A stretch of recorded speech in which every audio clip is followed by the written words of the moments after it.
As our protagonist holds the knife in her hand, our protagonist revealed her identity as Richan, a spy who had to live in hiding with her lover. The mansion door, which led to their secure residence, opened agonizingly slow, and Richan's heart started pounding. Her lover, who was also a spy, finally walked in and apologized for being late in a gentle and loving tone. Our protagonist Richan spoke in a very cute manner and said, "I hope you had a good day, Mikun." He replied in a composed and cool manner, "Thank you, Richan." As the narrator, I must say that he looked so cool and handsome. You would surely die for him. But let's not get carried away. Our protagonist went on to explain that her target is her lover, who is also an assassin. Her task is to find out what his weaknesses are. As our protagonist Richan inquired about Manel-kun Day, they were curious to know about the challenges Manel-kun faced while being a bodyguard. The protagonist asked, "How were your bodyguard duties today? Nothing too dangerous?" Manel-kun responded calmly, which didn't give away any indication of what they had experienced. The protagonist then revealed that their lover was an elite assassin working for a rival association. The lover's reputation as a bad guy was well known. Without realizing it, our protagonist was approached by Manel-kun. When she looked up, she saw him calling her name, Richan.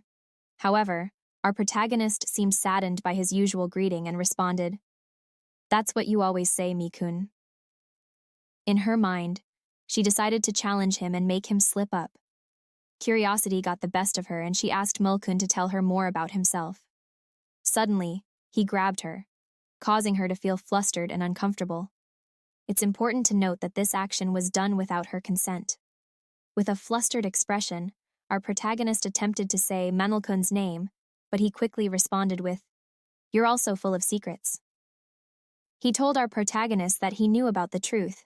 She was very flustered because Manel-kun was touching her thigh with a trembling and flustered voice. She said, "Stop, Manel-kun, please wait," took the knife from her thigh. Our protagonist was surprised to discover that he knew that she was a spy. The man spoke with a cold tone saying, "You're using a fake name, Sato Naneko-san, right?" He told our protagonist that he knew she was an undercover spy, while grabbing her and holding a knife in his hand, thus blowing our protagonist's cover. The main character was pushed onto the bed by Manel-kun, who commanded the main character to stay put. Confused, the main character asked, "What?" while being held down by Manel-kun. Our protagonist asks, "How did you know that I was a spy?" Instead of answering our protagonist, he ignored her question and told our protagonist, "I'm not going to hurt you, just relax." Finally, he answered our protagonist's question and revealed that they had been caught and that he knew they were a spy. When asked how long he had known, Manel-kun reassured the main character that they were not in danger and had nothing to worry about.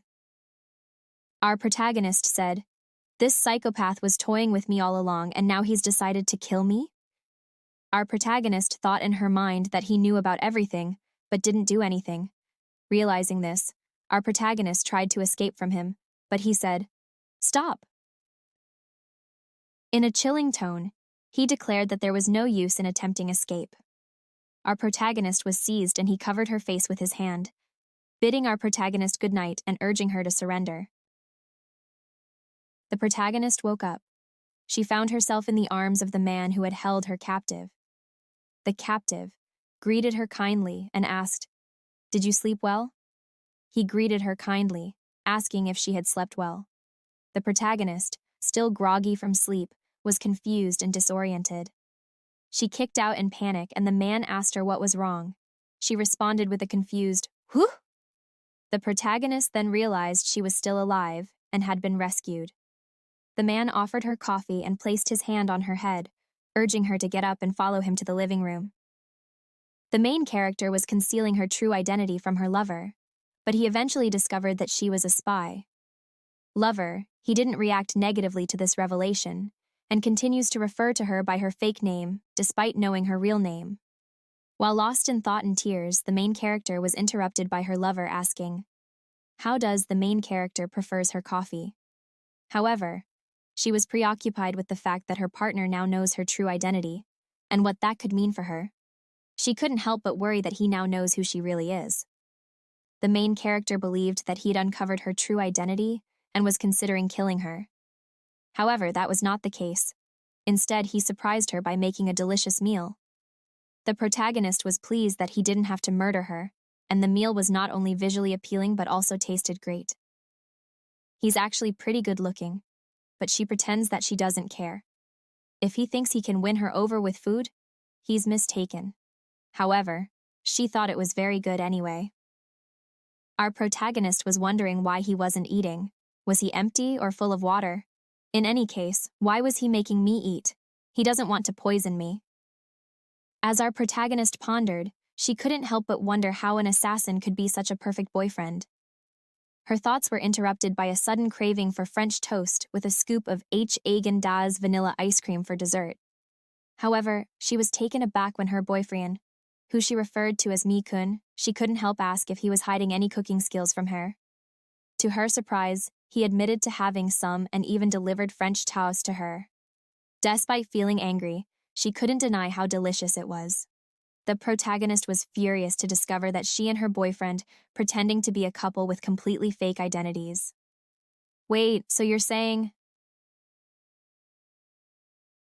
Our protagonist was touched when he made her lunch. She thought to herself, Mi-kun, you gotta dumb it down for me. It's all too complicated. Despite this, she had bought many cute outfits, hoping to appeal to his liking for ditzy girls who look all cute and fluffy. However, our protagonist is a spy and her lover is her target. Despite this, he is kind and loving towards her. Lover interrupted our protagonist and praised her, saying, "You did well, Naneko-san. You've gained valuable experience for the future." However, our protagonist did not pay attention and returned to her previous thoughts. She found the lover words to be completely meaningless.